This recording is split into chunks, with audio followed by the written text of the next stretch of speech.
হে everyone, হলিউডের জগতে স্বাগতম। আজ তোমাদের রিসেন্টলি রিলিজ হওয়া শহীদ কাপুরের একটি সিনেমার কাহিনী শোনাবো। আর এই মুভিতে তোমরা শহীদ কাপুরকে একদম কাবির সিং মোডে দেখতে চলেছো। একজন পুলিশ কর্মকর্তা অ্যাক্সিডেন্টের ফলে তার স্মৃতিশক্তি হারিয়ে ফেলে, কিন্তু স্মৃতি হারবার পূর্বে সেই অফিসার একটি কেস সলভ করছিল এবং কেসের সকল ইনফরমেশন শুধু একমাত্র সেই জানতো। হাসপাতাল থেকে ফিরে কিছু মনে না থাকায় প্রায় ফাঁকা একটি মস্তিষ্ক নিয়ে পুনরায় সেই কেস সলভ করতে মনে পড়ে, কিন্তু এ সময় একের পর এক টুইস্ট তার সামনে আসতে থাকে এবং শেষে টুইস্ট রিভিল হলে ব্রেনটা ব্লাস্ট হওয়ার উপক্রম হয়। তো দেরি না করে চলো যাওয়া যাক মুভির কাহিনীতে। Hollywood presenting Deva. মুভিটি রিলিজ হয় 2025 সালে। তো মুভির শুরুতে আমরা শহীদ কাপুরকে দেখতে পাই, যার নাম ছিল দেব আম্রে, আর সে একজন পুলিশ অফিসার, আর মুম্বাই পুলিশের মধ্যে তার র্যাঙ্ক ছিল। তো আমরা দেখতে পাই দেব তার বাইক চালিয়ে কোথাও এক জায়গায় যাচ্ছিল। বাইক চালাতে চালাতে দেব তার বন্ধুকে ফোন করে, আর তার বন্ধুর নাম ছিল ফারহান খান, আর সে ফারহানকে সেই খুনির নাম বলতে চাইছিল। কিন্তু আমরা দেখতে পাই দেব যখন সেই খুনির নাম তাকে বলতেই যাচ্ছিল, তখন দেবের বাইকের ব্যালেন্স নষ্ট হয় এবং তার অ্যাক্সিডেন্ট হয়ে যায়। আর অ্যাক্সিডেন্টে দেবের মাথায় গুরুতর আঘাত পায়। অ্যাক্সিডেন্ট হওয়ায় সেখানে দ্রুত অ্যাম্বুলেন্স আসে আর দেবকে তাড়াতাড়ি করে হসপিটালে নিয়ে যাওয়া হয়। হাসপাতালে দেবের চিকিৎসা হয়, আর আমরা দেখতে পাই দেব যে বন্ধুর সঙ্গে ফোনে কথা বলছিল সেই বন্ধু অর্থাৎ ফারহান তার সাথে দেখা করতে আসে। আর দেবের বন্ধু ফারহানও একজন পুলিশ অফিসার ছিল। সেখানে দেবের সাথে তার বোনও দেখা করতে আসে। আর আমরা জানতে পারি দেবের বোনের স্বামী হলো ফারহান, মানে ফারহান দেবের বন্ধুর পাশাপাশি তার বোনের স্বামী অর্থাৎ দুলাভাই। হাসপাতালে দেবের জ্ঞান ফেরার সাথে সাথে ফারহান দেবের সাথে দেখা করতে আসে। যখন ফারহান দেবকে সেই খুনির ব্যাপারে জিজ্ঞেস করে, তখন দেব বলে তার কিছুই মনে নেই।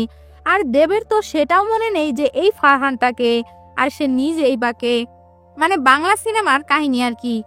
আসলে দেবের অ্যাক্সিডেন্টের ফলে দেব তার সকল স্মৃতি হারিয়ে ফেলেছে।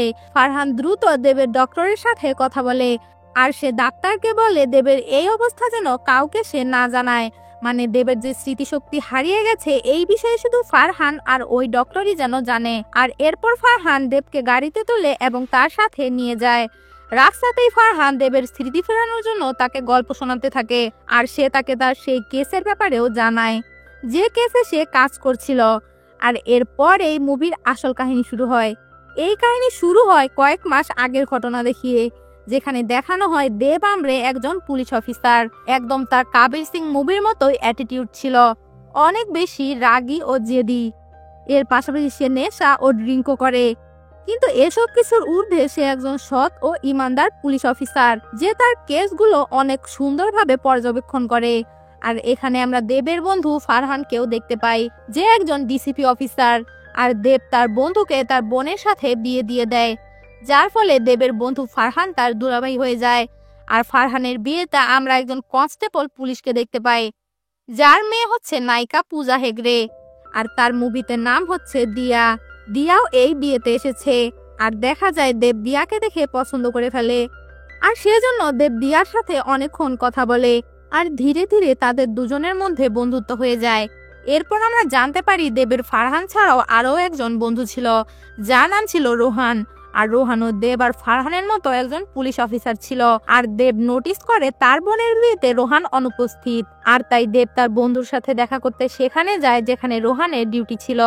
আর এরপর আমরা দেখতে পাই রোহান তার ডিউটি করছিল, আর তার ডিউটি ছিল গাড়ির চেকিং করা।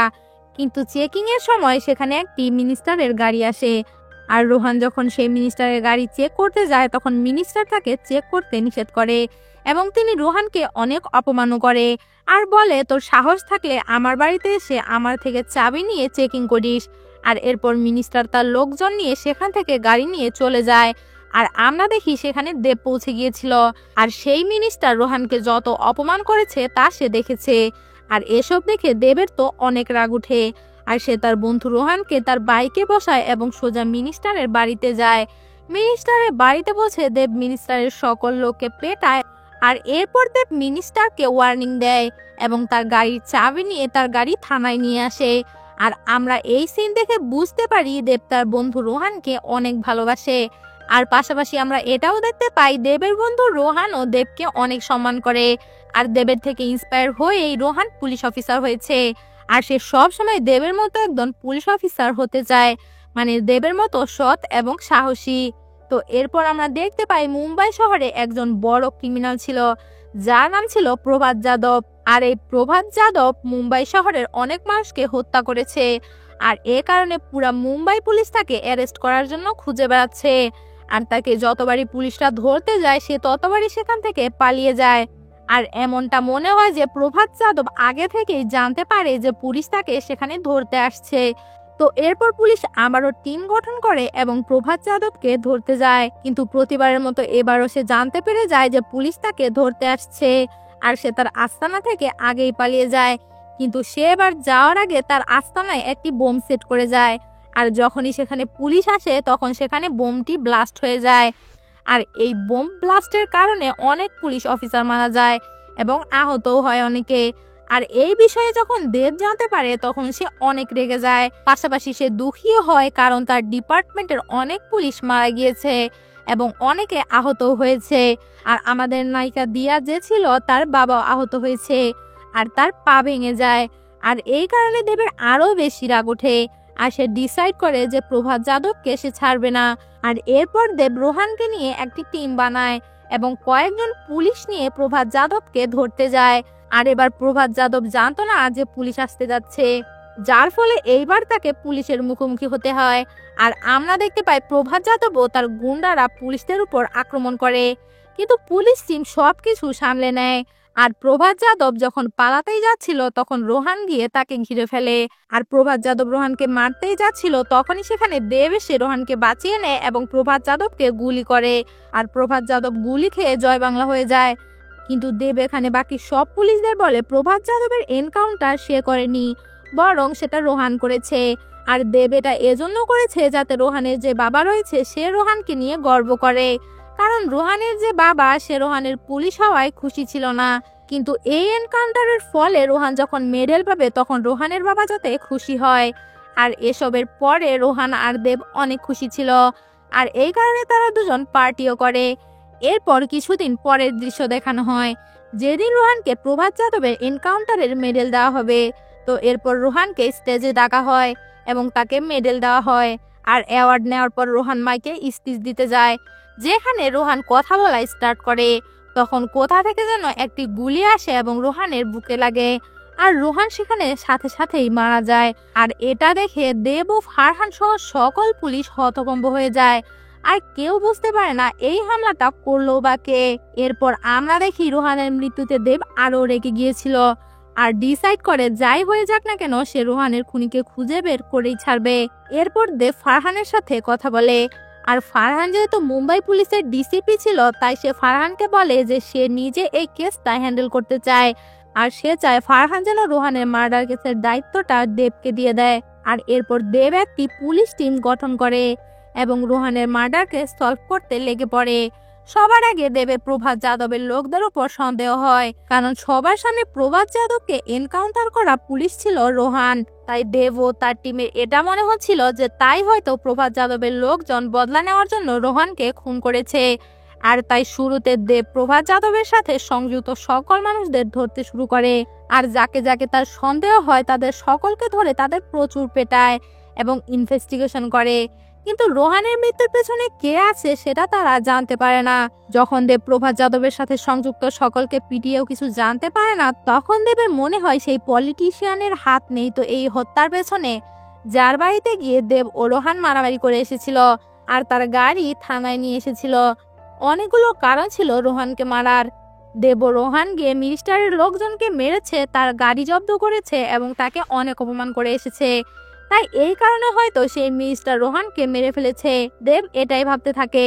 তো এরপর দেব ও তার টিম গিয়ে সেই মিনিস্টারের সাথে দেখা করে এবং ইনভেস্টিগেশন করে, কিন্তু এই পলিটিশিয়ানের ইনভেস্টিগেশন করেও তারা কিছুই জানতে পারে না।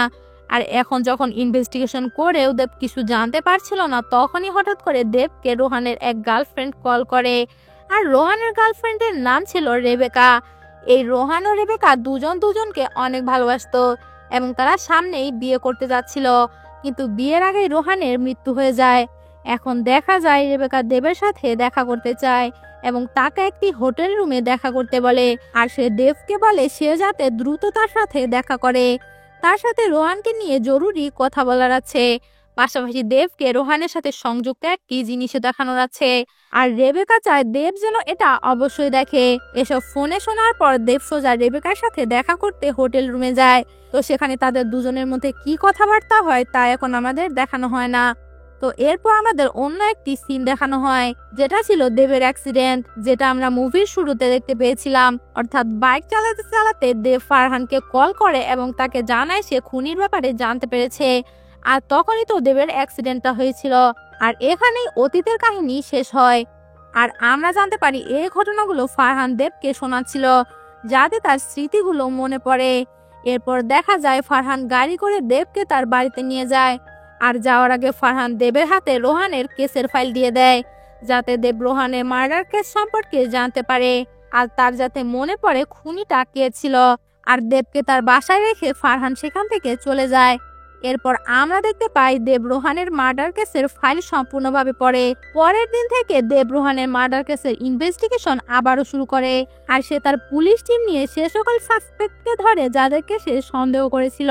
আর সে এক এক করে সকলের ইনভেস্টিগেশন করে। এখানে দেবের নিজের সম্পর্কে তার কিছুই মনে ছিল না, বা বেশি কিছু সে জানতে না, কারণ সে সকল স্মৃতি ভুলে গিয়েছিল। কিন্তু এখানে দেব যেহেতু রোহানের কেস সম্পর্কে সকল কিছু পড়েছে, এজন্য তার রোহানের মার্ডার কেস সম্পর্কে সকল কিছু জানা ছিল। আর এই কারণে সে মন দিয়ে রোহানের খুনিকে খুঁজতে থাকে।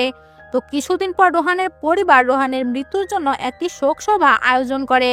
রোহানের শোক সভায় সকলে অংশগ্রহণ করে, মানে রোহানের ফ্যামিলি, তার আত্মীয় স্বজন, রোহানের গার্লফ্রেন্ড রেবেকা, দেব ও ফারহানও। আর এই শোক সভায় আমরা দেখতে পাই রোহানের গার্লফ্রেন্ড রেবেকা সে দেবের সাথে আলাদা কথা বলতে আসে। আর কথার শুরুতে দেবকে সে ধন্যবাদ জানায়। আর সে দেবকে বলে অসংখ্য অসংখ্য ধন্যবাদ যে তুমি আমাদের কথাবার্তা গোপন রেখেছিলে। আর তোমাকে আবারও ধন্যবাদ জানাই যে হোটেল রুমে আমি যেটা তোমাকে দেখিয়েছিলাম সেটাও তুমি কাউকে জানোনি। তো বন্ধুরা, এখানেও আমাদের জানানো হয় না রেবেকা দেবকে কি বলেছিল এবং কি বা দেখিয়েছিল। এর পাশাপাশি দেবেরও স্মৃতি চলে গিয়েছে, এজন্য দেবেরও কিছু মনে ছিল না যে হোটেল রুমে রেবেকার সাথে তার কি নিয়ে কথা হয়েছে বা রেবেকা তাকে কি দেখিয়েছে। তো এই বিষয়ে দেব ভাবতে থাকে। যখন সে ভেবে কিছুই পায় না, তখন সে রেবেকার সাথে দেখা করতে যায়। রেবেকার সাথে দেখা করে সে তাকে সকল কিছু জিজ্ঞাসা করে। সে তাকে জিজ্ঞাসা করে আসলে সেদিন সে তাকে কি দেখিয়েছিল। এরপর রেবেকা দেবকে একটি ভিডিও দেখায়। আর সেই ভিডিও রেবেকা দেবকে দেখিয়ে বলে এই ভিডিওটাই আমি তোমাকে সেদিন দেখিয়েছিলাম। তো দেবের যেহেতু সেদিনের কোনো কথা মনে ছিল না, তাই দেব এবার মনোযোগ দিয়ে সেই ভিডিওটা দেখে। এই ভিডিও দেখে বোঝা যায় এটা রেবেকা আর রোহানের ভিডিও কলের কথোপকথন ছিল। আর এই ভিডিওটি সেদিনের যেদিন রোহানের গুলি লেগেছিল তার একদিন আগের। এই ভিডিওতে আমরা দেখতে পাই ভিডিও কলে রোহান রেবেকার পরের দিনের অ্যাওয়ার্ড দেওয়ার বিষয়ে বলছিল। এখানে কথাবার্তায় রোহান রেবেকাকে দেবের কথাও বলে। আর এই কথাবার্তায় রোহান রেবেকাকে বলে দেব একটি ভুল করেছে। আর রেবেকাকে সে বলে প্রভাত যাদবকে সে নয় বরং দেব মেরেছে। আর তাই কাল তাকে যে অ্যাওয়ার্ডটা দেওয়া হবে সে সেটা দেবকে দিয়ে দেবে। আর এই কথাবার্তায় রোহান বলে দেবের একটি ভুল হয়েছে, আর এই ভুলের জন্য সে কাল দেবকে মাফ করে দেবে। আর সে তার বন্ধু দেবকে একটা সুযোগ দেবে যাতে সে নিজেকে শোধরাতে পারে।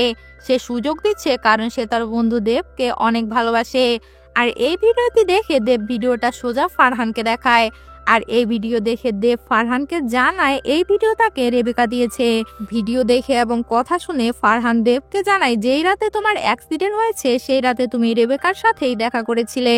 আর আমি এটাও জানতাম সেই রাতে তোমাকে রেবেকা এই ভিডিওটি দেখিয়েছে। আর এই ভিডিও দেখে তুমি রাস্তায় আমাকে ফোন করে জানিয়েছিলে তুমি জেনে গেছো রোহানের খুনিকে। এর মানে এটাই তুমি এই ভিডিও দেখেই বুঝতে পেরেছিলে রোহানের খুনিকে। মানে এই ভিডিওতে এমন কিছু আছে যা শুনে বা দেখে তুমি খুনির বিষয়ে জানতে পেরেছিলে। দেব এখানে বুঝতে পারে রোহান রেবেকাকে যে কথাগুলো বলেছিল সেখানে ক্রিমিনালের সাথে কোনো একটা বিষয়ের সংস্পর্শ আছে। এরপর দেব রোহানের মার্ডার কেসটি আরো গুরুত্ব সহকারে ইনভেস্টিগেশন শুরু করে। আর সে রোহানের কম্পিউটার, ফোন এবং সকল জিনিস তল্লাশি করতে থাকে। এর পাশাপাশি যেখানে রোহানের গুলি লেগেছিল সেখানটাও সে ভালোভাবে পর্যবেক্ষণ করে। আর সেখানে সে একজন শার্প শুটারকে নিয়ে আসে। আর সেখান থেকে সে ধীরে ধীরে বোঝার চেষ্টা করে যে গুলি কোন বিল্ডিং থেকে চালানো হয়েছিল। আর বিল্ডিং এর কোন ফ্লোর থেকে চালানো হয়েছিল, কোন ফ্ল্যাট থেকে চালানো হয়েছিল, এমনকি কোন অ্যাঙ্গেল থেকে চালানো হয়েছিল। পাশাপাশি এখানে দেব সেই শার্প শুটার ও গান এক্সপার্টের থেকে জানতে পারে যে ব্যক্তি রোহানকে গুলি করেছিল সে রোহানকে মারার জন্য টাইমার গান ব্যবহার করেছে। আর টাইমার গান এরকম একটি বন্দুক যেটা টাইম সেট করে টার্গেট ফিক্স করে রেখে দিলে টাইম মতো গুলি চলবে। এর মানে এটাই যে টার্গেট সেট করার পর তুমি পৃথিবীর যে কোনো প্রান্ত থেকে শুধুমাত্র ফোন দিয়ে গুলি চালাতে পারবে। আর দেব এখানে বুঝতে পারে যে রোহানকে যে মেরেছে সে রোহানেরই কাছের কেউ এবং সেই এই টাইমার গান ব্যবহার করে রোহানকে মেরেছে। আর ধীরে ধীরে দেব রোহানের মার্ডারের সকল কিছু জানতে পারে। শুধু এখন একটি জিনিসই তার জানার বাকি ছিল, যে রোহানকে মেরেছিলটাকে। এখন দেব তার বাড়িতে এই বিষয়ে ভাবছিল, তখনই তার চোখে একটি বন্দুকের খেলনা চোখে পড়ে। আর এই বন্দুকের খেলনাটি একদম টাইম গানের মতোই। আর এইটা দেখে দেবের কিছু মনে পড়ে। আজ কিছুক্ষণ ভাবার পর দেব বুঝতে পারে আসলে রোহানকে কে মেরেছিল। আর সে রোহানের এই খুনির ব্যাপারে জানার পরপরই সে রোহানের মার্ডার কেসের ফাইল রেডি করে। আর সেটা নিয়ে সে সোজা ফারহানের অফিসে যায়। আর সে ফাইলটা ফারহানকে দিয়ে বলে সে জানতে পেরে গেছে রোহানকে কে মেরেছিল। এটা শুনে ফারহান যখন দেবকে জিজ্ঞেস করে কে রোহানকে মেরেছিল, তখনই দেব ফারহানকে বলে রোহানের মার্ডার কেস ফাইল সম্পর্কে তুমি পড়ো, এটা পড়লেই তুমি বুঝতে পারবে তার খুনিকে। এরপর ফারহান সেই কেস ফাইল পড়তে শুরু করে। এরপর আরেকটি গল্প দেখানো হয় যেটা আজ থেকে অনেক আগের ঘটনা। এই ঘটনায় সেই সময়কার যখন দেব আর রোহান মিলে প্রভাত যাদবকে মেরেছিল। আর মারার পর যখন তারা দুজন পার্টি করছিল সেখানে দেব আর রোহান অনেক খুশি ছিল। তখন রোহান দেবকে বলে তুমি প্রভাত যাদবকে মেরে ফেলেছো আর এজন্য আমি অনেক খুশি, কিন্তু আমি বুঝতে পারছি না আমরা যতবারই প্রভাত যাদবকে ধরতে যেতাম ততবার সে আমাদের আসার ব্যাপারে কিভাবে জানতে পেরে যেত আর পালিয়ে যেত। আমার মনে হয় আমাদের ডিপার্টমেন্টের কেউ একজন তার সাথে মিলে রয়েছিল। এই কথা শুনে দেব রোহানকে বলে যা হয়েছে বাদ দাও, প্রভাত যাদব মারা গেছে, তাই তোমার তাকে নিয়ে এত ভাবার দরকার নেই। কিন্তু এরপরে রোহান দেবের সামনে একটি বড় জিনিস খোলাসা করে যে আমি জানি যে গাদ্দার প্রভাত যাদবের সাথে মিলেছিল আর যে তাকে বারবার পুলিশ আসার খবর দিয়েছিল সেটা কে, আর সেটা অন্য কেউ নয় দেব ছিল। এরপর আমরা ফ্ল্যাশব্যাকে দেখি যখনই পুলিশরা প্রভাত যাদবকে ধরতে যেত ততবারই দেব প্রভাত যাদবকে ফোন করে তাকে অ্যালার্ট করে দিত। এখন রোহানের মুখে এসব কথা শুনে দেব রোহানকে বলে সে প্রভাত যাদবকে হেল্প করছিল কারণ তাকে বাধ্য করা হয়েছিল। দেব ছোটবেলায় অনেক গরিব ছিল আর তার বাবা একজন নেশাখোর ছিল। সে কোনো কাজ করতো না, পাশাপাশি তাকে আর তার পরিবারকে মারধর করত। আর একবার তো দেবের বাবা মদ খেয়ে দেবকে এতটা মেরেছিল যে দেবের পা ভেঙে দিয়েছিল। আর হাসপাতালে তাকে চিকিৎসা নিতে নিজের একাই যেতে হয়েছিল। আর বড় কথা হচ্ছে নিজের চিকিৎসার জন্য তার কাছে টাকা ছিল না। আর সেই সময় তার প্রভাত যাদবের সাথে পরিচয় হয়। আর সেই সময় প্রভাত যাদব দেবের এই অবস্থা দেখে তার পুরো চিকিৎসা করায় এবং তার ফ্যামিলিকেও সাহায্য করে, যার ফলে প্রভাত যাদবের উপর দেব কৃতজ্ঞ ছিল। আর এই কারণে দেব প্রভাত যাদবকে পুলিশের হাত থেকে বাঁচাতো। কিন্তু একবার প্রভাত যাদব তো অনেক বড় অন্যায় করে ফেলে। যখন পুলিশ এই টিকটাকে ধরতে যায় তখন সে সেখান থেকে পালিয়ে তো যায়, কিন্তু যাওয়ার আগে সে সেখানে বম রেখে যায়, যার ফলে অনেক পুলিশ মারা যায় ও আহত হয়। আর সেই দিনের পর থেকেই আমি প্রভাত যাদবকে সাহায্য করা বন্ধ করে দেই এবং আমি মনে মনে ঠিক করি যে আমি তাকে জানে মেরে ফেলবো। আর এজন্য আমি তোর সাথে সেই মিশনে যাই এবং প্রভাত যাদবের এনকাউন্টার করি। এসব বলার পর দেব রোহানকে বলে যে এখন প্রভাত যাদব মারা গেছে আর কাল তোমাকে গোল্ড মেডেল দেওয়া হবে, এজন্য তুইও পুরনো কথা ভুলে যা আর নতুন করে শুরু কর। এখানে রোহান দেবকে বলে সে একজন ইমানদার পুলিশ অফিসার, এজন্য সে এটা বোঝে যে দেব যা করেছে তা ঠিক করেনি। এজন্য রোহান দেবকে বলে কাল যখন সে অ্যাওয়ার্ড পাবে তখন সে সকলকে বলবে তার বন্ধু দেব প্রভাত যাদব এর সাথে যুক্ত ছিল। আর এটা বলে রোহান সেখান থেকে চলে যায়। কিন্তু রোহান বাড়িতে আসার পর এই বিষয়ে অনেক ভাবে আর এজন্য সে এটা ডিসাইড করে যে হয়তো ওর বন্ধু যা করেছে তা বাধ্য হয়ে করেছে। যদি দেবের জায়গায় রোহান হতো হয়তো সেও একই কাজ করত। তাই সে ভাবে সে তার বন্ধুকে একটা সুযোগ দেবে, কারণ সে জানে তার বন্ধু একজন অনেক ভালো মানুষ। আর এই সব কথা ভাবতে ভাবতে রোহান তার গার্লফ্রেন্ডকে ভিডিও কল করে। আর পরের দিন অ্যাওয়ার্ড নেওয়ার সময় সে কি বলবে সে সেটা তার গার্লফ্রেন্ড রেবেকাকে বলে। আর সে তখনই তার গার্লফ্রেন্ড রেবেকাকে বলছিল সে তার মেডেল দেবকে দিয়ে দেবে আর বলবে প্রভাত যাদবকে সে নয় দেব মেরেছিল এবং পাশাপাশি সে দেবকে একটা সুযোগও দেবে যাতে সে তার ভুল বুঝতে পারে এবং শুধরে যায়। কিন্তু বন্ধুরা অন্যদিকে যে দেব রয়েছিল সে ভাবছিল রোহান হয়তো কাল অ্যাওয়ার্ড নেওয়ার সময় সকলকে বলে দেবে যে সে প্রভা যাদবের সাথে যুক্ত ছিল, আর সে যদি এটা সকলকে বলে দেয় তাহলে হয়তো তার চাকরিও যাবে, সমাজে বেজ্জতিও হবে আর তাকে জেলেও যেতে হতে পারে। আর এসব থেকে বাঁচার জন্য দেব ডিসাইড করে পরের দিন এমন ঘটার আগেই সে রোহানকে মেরে ফেলবে। রোহানকে মারার জন্য সে প্ল্যান বানায়, আর যেখানে দাঁড়িয়ে রোহানকে পুরস্কৃত করা হবে তার সামনের বিল্ডিং এ সে টাইমার গান সেট করে। আর যখন রোহানকে পুরস্কার দেওয়া হয় এবং যখন রোহান বক্তব্য দিতে যায় তখন দেব টাইমার গান দিয়ে রোহানকে মেরে ফেলে। অর্থাৎ রোহানকে মারার পেছনে আর অন্য কেউ নয়, রোহানের বন্ধু দেবই ছিল। কিন্তু এসবের পর যখন দেব রেবেকার সাথে হোটেল রুমে দেখা করে এবং ভিডিও কলের এই সকল কথা শুনে তখন তার রিয়েলাইজ হয় সে অনেক বড় খারাপ কাজ করে ফেলেছে, যার ফলে সে রোহানকে মেরে আফসোস করতে থাকে। এর ফলে সে ফারহানকে কল করে এবং তার কাছে তার অপরাধ স্বীকার করার চেষ্টা করে, কিন্তু দেব স্বীকার করার আগে তার বাইক অ্যাক্সিডেন্ট হয় এবং তার স্মৃতিশক্তি চলে যায়, যার ফলে এই ঘটনা এভাবে ঘুরে ফিরে আমাদের সামনে আসে। এরপর আমরা দেখি ফারহান রোহানের ফাইল পুরোটা পড়ে আর সে এই সকল কিছু জানতে পারে। আর এরপরে ফারহান দেবকে হেফাজতে নেয় এবং এরপর আমরা দেখি দেব যা কিছু করেছে তার জন্য তার সাজা হয়, আর সাজা ভোগ করতে সে জেলে চলে যায়। আর দেবের চলে যাওয়ার পরপরই এই মুভি এখানেই শেষ হয়ে যায়। তো গল্পটা ভালো লেগে থাকলে অবশ্যই লাইক করে দিও, চ্যানেলটাকে সাবস্ক্রাইব করে বেল আইকন অন করে দিও যাতে পরবর্তী গল্পের নোটিফিকেশন পৌঁছে যায় তোমার কাছে। আর সবার কাছে একটি করে কমেন্ট চাচ্ছি, তোমাদের একটি কমেন্ট আমাদের নতুন ভিডিও বানাতে অনুপ্রেরণা জাগায়। আর ফেসবুক থেকে দেখে থাকলে ফলো করে দিও। গল্পটা শোনার জন্য থ্যাংক ইউ সো মাচ।